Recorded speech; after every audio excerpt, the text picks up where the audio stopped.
Magandang umaga sa ating lahat. Bali, ganito pa lang pagtatahi ko dito sa swell. Ganito pa lang ginagawa ko sa pagtatahi ng sapatos. Bali ito, kung nakikita nyo dito sa kanal niya, bali pinagitil ko ng sakto yan ng dito sa gitil sa gilid. Tapos ang nipis ng kanal, masikip para fit yung thread. Saka pagka makita yung thread, parang design niya na lang katulad nito. Parang style niya na lang. Kasi pag maluwag yung pangkanal na nilagay dito, masyadong halata yung thread saka yung kanal pang hindi siya portion. Mas maganda manipis kaya ganito ang tinatahi ko. Bali ito sa protector ko tinatahi. Ayan. Sa pinakaapakan ng swelas ng sapatos. Ayan. Bali sa gilid saka sa pinakaapakan ko tinatahi itong swelas na to para dagdag din sa tibay. Ito kasi kadalasan kasi tinatahi lang sa gilid lang ang tinatahi ng pinapatahi. Pero pwede naman dito sa pinakaibaba dito sa may protector niya para hindi magtuklap. Pagka ginagamit kasi ito araw-araw, kahit dikit na dikit yan, kahit factory glue pa yan na sobrang dikit, hindi maiwasan na ma-expire yung pandikit, matatanggal. Lalo na yan pagka hindi nyo na malaya na natanggal pala yung swelas, may tendency na mababali yung swelas pagka natanggal tapos naapakan.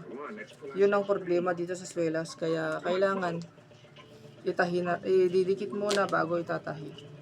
Ang proseso pala nito para hindi matanggal agad o masira yung swelas dito, kasi pag tinahito magkakabutas, kaya kailangan idikit muna ng buo bago itahi para dagdag tibay, saka nakadikit pa rin yung swelas dito sa may pinaka midsole niya, dagdag tibay saka dagdag na rin niya. Pero itong ginawa ko sa gilid ko tinahi ito, imbes na dito, bali sa gilid, para kahit pudpud na to, itong thread niyan may protection pa rin dun sa kanal na para hindi kasi minsan pagka walang kanal yan, nangyayari na pupudpud din yung thread yan pag walang kanal, hindi nakalubog.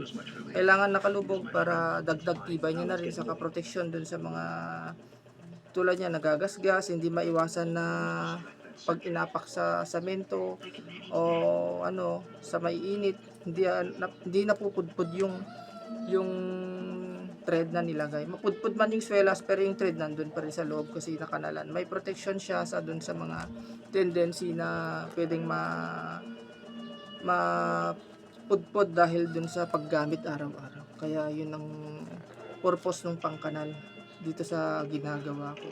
Nininipisan ko para dagdag design nyo na lang. Sa pangkanal parang ginagawa ko, hinahasa ko muna yan ng gusto para maganda yung slice niya sa bawat pagkanal ko sa rubber ng swelas. Kaya ayun, maganda tingnan yung tahi pagka ganito. Pero pag mapurol yung pangkanal, nangyayari pangit tingnan yung kanal. Kaya kailangan ginagawa ko, hinahasa ko muna sa liha 1,000. Ayan, sa mga gustong magpatahi ng sapatos nila, ito pinapakita ko sa inyo kung paano ko ginagawa mano-mano yung mga sapatos para may idea kayo kung paano ko ginagawa yung sapatos sa pagtatahi pagka mano-mano. Dito kasi hindi kaya sa makina, kaya minano-mano ko. Ayan, sa mga gustong magpagawa, message nyo na lang po ako sa aking Facebook page at message nyo rin po ako sa aking cellphone number, tawagan o send nyo sa akin yung picture. Kung may gusto kayong i-upload yung videos ng buo, yung item ninyo, may YouTube channel po ako, request nyo lang. Papakita ko sa inyo kung paano ko inaayos yung sapatos ninyo. And salamat and God bless sa inyong lahat. Thank you!